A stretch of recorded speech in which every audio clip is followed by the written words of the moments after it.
Hello, Jeff Zwerink, and welcome back to Give and Take, the segment of our show where we explore important scientific ideas to help you be more confident in the truth of Christianity. And today I'm joined again by my friend and colleague Ken Samples, and we're going to look at the idea of beauty and whether that points to a God or not. Ken, good to have you back on the show. Hi, Jeff. So this is a little bit of a diversion from scientific studies and what does the evidence say, but just kind of look at the idea of beauty and is that an argument we can use for God? And so I guess I'll just throw the question first to you. How would you define beauty? What are we talking about when we talk about this idea of beauty? Yeah, this is known as the aesthetic argument. The study of aesthetics relates to beauty, taste, and art. It asks questions like, what is beauty? How do we define it? Where did it come from? Is it merely in the eye of the beholder? So it has a number of questions, but I think it's very relevant because part of a person's worldview is a collection of values, and beauty would be one of those important values. So, I mean, in terms of, when you talk about a beginning or the cosmological or the teleological, you're talking about a beginning and design. That seems more quantifiable, tangible. I could put some hard things behind that. How would we go about establishing there's beauty, or how would you define it or measure it, if you will? Well, I would say, first of all, that beauty, people know it when they see it. I mean, when I take walks in the evening with my wife, we look at the sunset, and my wife is taken by it. She sees something there that grips her, and I do too. I think that when we look at a worldview, we ask the question, why is there so much beauty in the world? Why is the world beautiful? And what's the best explanation of that? I mean, from an atheist worldview, I think probably the only thing that could be said is that maybe beauty had some survival advantage, but that's difficult to understand how beauty could enhance civilization.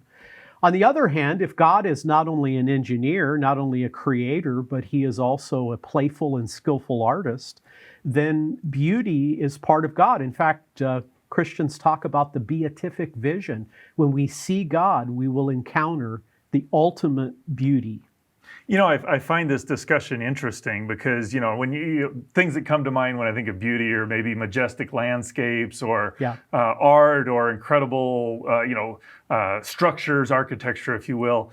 But even in the sciences, there are models and ideas and hypotheses that are talked about as being beautiful, or the equations are beautiful. I mean, Maxwell's equations are remarkable because of how succinctly they're symmetric, they're succinct, and they describe this great wealth of phenomena, if you will. And so, it seems a little bit hard to quantify, but it also seems very pervasive, if you will. And that seems to be kind of part of your argument, is that there's a lot of beauty around. There is a lot of beauty in the world, and when I talk with non-Christians who maybe don't believe in God, they don't go to church, but they'll go to an art museum, and they're moved by it. They're taken by it. A big part of their pleasure and fulfillment in life is in experiencing beauty. And you're right. I mean, our colleagues, Hugh Ross, Dave Rogstad, I mean, you mentioned an equation. They see the elegance, the unity, the simplicity of that. Where does that come from? Why is the universe the way it is? Does it require an artist the way the universe requires an engineer? This is interesting, and I'll throw this out to get your comments on it, that when physicists are looking for, what do we know about the world? We got these laws of physics, gravity, electromagnetism, strong and weak nuclear forces, that we think all of those are unified into one fundamental force. And there's a beauty and an elegance in that, that there's this unity and simplicity that gives rise to diversity and complexity. That to me reminds me of, in some sense, God, that there's a unity and simplicity, but there's also a diversity and complexity in the Trinity, if you will. So is this something more than just a neat analogy, or am I just being hopeful and optimistic here? No, I think a powerful way of thinking about the Trinity is referring to the universe. The universe is unity and diversity. The Trinity provides that. The Trinity provides love. The Trinity provides beauty in that kind of context. And I think, Jeff, it's underutilized. I mean, we live in a world and in a society that puts maximum value on beauty. we like to present cosmological arguments, moral arguments, teleological arguments. Why can't we speak to people who prize beauty and say that beauty makes the best sense in a world made by the biblical God?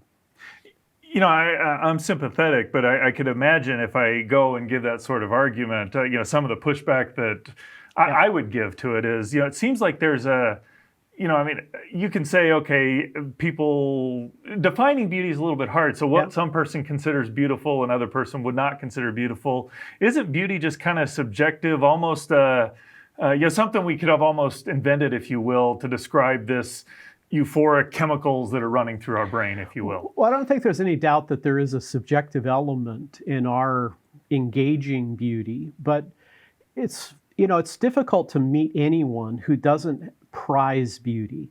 Beauty seems to be a very important part of what it means to be human. And I think we can draw that and say, I know it when I see it, and I wonder how to best account for it. Is it merely an evolutionary thing where, colorful birds attract a mate? I don't think beauty can best be explained that way. I think our world has an abundance of beauty. Things I see, beauty in music, beauty in all kinds of ways. I think God is the great artist. I think that's an interesting point, especially when you contrast Earth with some of the other planets around. You see greens and reds and yellows and blues and contrasts, and we've got capability of going and photographing Mars and Venus, and they're very monotonic. There's not a lot of structure and color to them, if you will. And so I think that is a remarkable thing of just how much beauty there is here on Earth. I guess in my question in there, you made a comment that everybody seems to be drawn to beauty or see beauty in something. Right.